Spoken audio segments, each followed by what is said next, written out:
Welcome. In this video, we'll be breaking down Daniel chapter 11, verse 35. It reads, quote, "Some of the wise shall fall, so that may be refined, purified, and cleansed until the time of the end. For there is still an interval until the time appointed." This verse is referring to the persecution of the Jews by Antiochus IV. This verse also makes the most sense when read with the preceding verse, quote, "When the wise fall, they shall receive a little help, and many shall join them insincerely." So the wise are referring to the group to which the author of Daniel belonged, those who remained faithful under the persecution of Antiochus.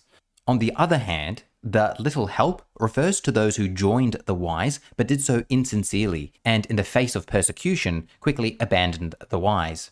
And hence we read, quote, "Some of the wise shall fall, so they may be refined, purified, and cleansed," end quote. So this is referring to the fact that when persecution came, the little help quickly departed the movement. As Golden Gate writes in his commentary, quote, "Their martyrdom tests how real was the commitment of people who had joined the resistance movement, perhaps too lightly," end quote. The imagery here that Daniel is using of being refined, purified, and cleansed invokes the image of a refiner's fire. Similar language is found in Malachi 3, quote, "But who can endure the day of his coming? And who can stand where he appears?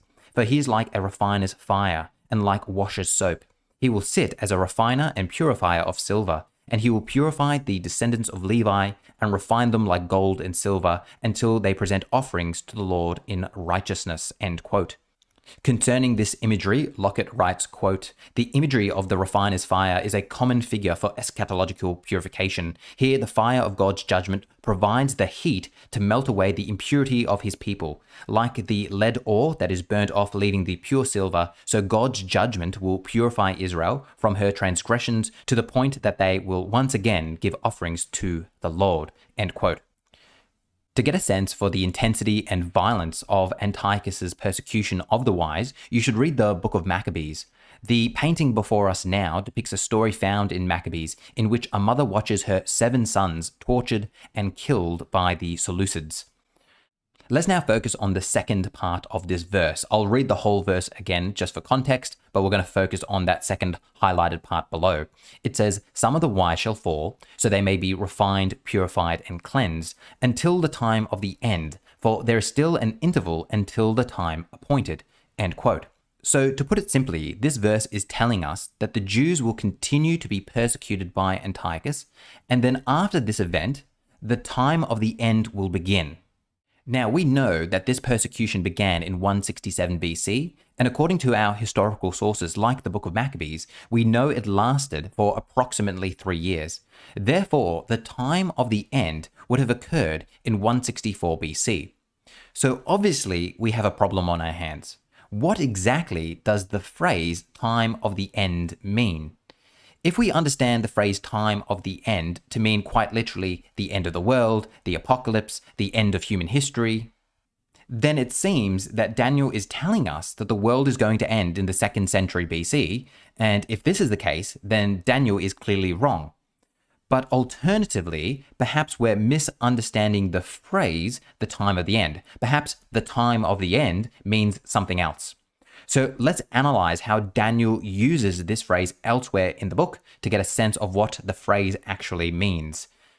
Sidney Greidanus, in his book Preaching Christ from Daniel, writes the following, quote, "Finally, the phrase "time of the end," which Daniel has used only once before in 8:17, is repeated 4 times in this 4th vision. Verse 35, which is the verse that we're currently looking at, then again in verse 40, then in 12 verse 4, and then finally in chapter 12 verses 8 to 9. So we're now going to spend some time looking at how this phrase is used these 4 times. The first time it is used is in 8:17, in which the angel Gabriel appears to Daniel and says, quote, "But he said to me, understand, O mortal, that the vision is for the time of the end," end quote. The angel Gabriel then provides the vision of the ram and the goat. Now, it's beyond the scope of this video to explain this vision, but there is actually no need for our purposes, since the use of this phrase "time of the end" in this verse doesn't actually give us any clues as to what exactly it's referring to. In addition, the last appearance of this phrase in chapter 12 verses 8 to 9 It also doesn't help us. It simply says, I heard, but could not understand. So I said, My Lord, what shall be the outcome of these things? He said, Go your way, Daniel, for the words are to remain secret and sealed until the time of the end. End quote. So again, in this verse, there aren't actually any clues as to what this is referring to. So we can remove both of these verses from consideration. Let's now begin to focus how the phrase is used in chapter 11, verse 40, and let's also bring up a map as we do so. In 1140, we read, quote, At the time of the end, the king of the south shall attack him, but the king of the north shall rush upon him like a whirlwind, with chariots and horsemen, and with many ships. He shall advance against countries and pass through like a flood. End quote. So in this verse, Daniel is recording a war between the king of the north, who must be Antiochus IV, and the king of the south. And this battle would be the final Syrian war between these kingdoms. It's also important to remember that this Syrian war is a part of a long series of conflicts described by Daniel. In chapter 11, we read about the 3rd, 4th, 5th, and 6th Syrian war. And here in verse 40, we hear of the final Syrian war. And it is described as occurring at the time of the end, which is very interesting because it must mean that the time of the end is referring to an event which occurred in this time period. So to say it as clearly as I can, the time of the end, according to Daniel, occurred around 160 BC. Let's now focus on the final usage of the phrase time of the end, which is found in chapter 12, verses 1 to 4. And these events can only really be described as the apocalypse. In other words, the end of the world. And according to Daniel, they occur immediately after the final Syrian war. And we know it describes the apocalypse because the first thing that happens is the angel Michael appears. So let's now read chapter 12, verses 1 to 4. Quote, At that time, Michael, the great prince, the protector of your people, shall arise. There shall be a time of anguish such as never occurred since nations first came into existence. But at that time, your people shall be delivered, everyone who is found written in the book. End quote. So here we have clear apocalyptic language and the appearance of the angel Michael. We continue to read in verse 2, quote, Many of those who sleep in the dust of the earth shall awake, some to everlasting life, and some to shame and everlasting contempt. Those who are wise shall shine like the brightness of the sky, and those who lead the many to righteousness, like the stars forever and ever. End quote. Again, we have undeniable apocalyptic language. The dead are literally rising. And finally, in verse 4, we read, quote, But you, Daniel, keep the word secret and the book sealed until the time of the end. Many shall be running back and forth, and evil shall increase. End quote. So now, having surveyed the usage of this phrase, it is clear that the time of the end is referring to the end of the age, the apocalypse. As Grindaris writes, quote, The phrase, the time of the end, is carefully and consistently reserved for the last period preceding the end, end quote. And hence, if we were to ask Daniel how he believes that the world would end, he would respond that there would first be a final Syrian war between Antiochus IV and the Ptolemaic king, and then the archangel Michael will appear, and then the dead will be raised, some to everlasting life and some to everlasting death. So it appears that Daniel believes that the end of the world would occur in the 2nd century BC. So just to give us a visual of this, roughly speaking, Jesus is in the middle of history. We live 2,000 years after Jesus, and Antiochus IV lives 164 years before Christ. And according to Daniel, the apocalypse occurs here. So this obviously raises some serious questions, especially around the dating of the book of Daniel. But before we delve into those issues, now knowing that Daniel perceives history as ending in 164 BC, it gives us some real insight about some curious things he said in chapter 11. Remember, Daniel has given us a very thorough history of the Syrian wars. This would have been a tremendously tumultuous time for the Jewish people with this constant fighting. Therefore, it's understandable that many Jews of this time would have interpreted this upheaval as a sign of the end.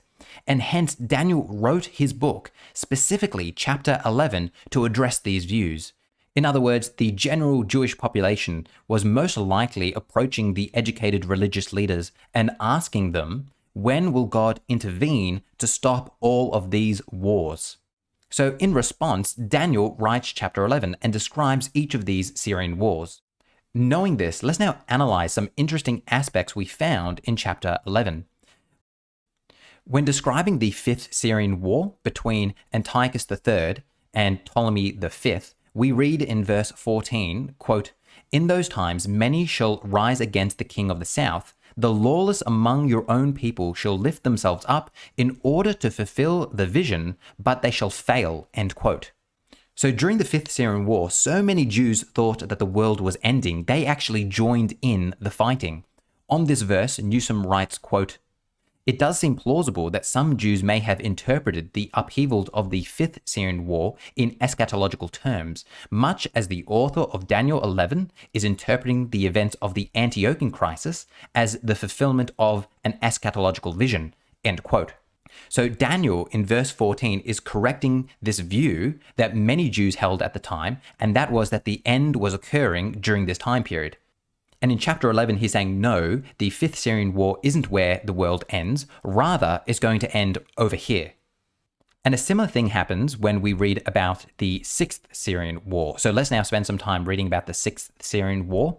So this was between Antiochus IV and Ptolemy VI, and we read in verse 27, quote, "The two kings, their minds bent on evil, shall sit at one table and exchange lies, but it shall not succeed, for there remains an end at the time appointed," end quote.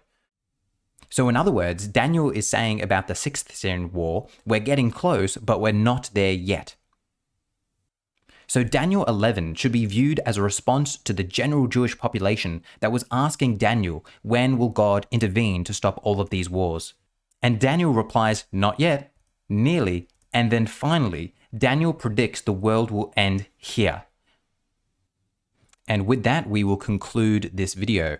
Now, you're probably thinking to yourself, what exactly does all of this mean when it comes to the dating of the book of Daniel? And to be honest, I've been avoiding this question from the very beginning. But now we're at a state where I need to address it. So in the next few videos, we're going to be addressing the elephant in the room, which is, when was Daniel written? As always, before you leave, make sure you hit that like button, leave me a comment, and make sure you're subscribed. Thank you for watching until the end, and as always, I'll see you in the next one.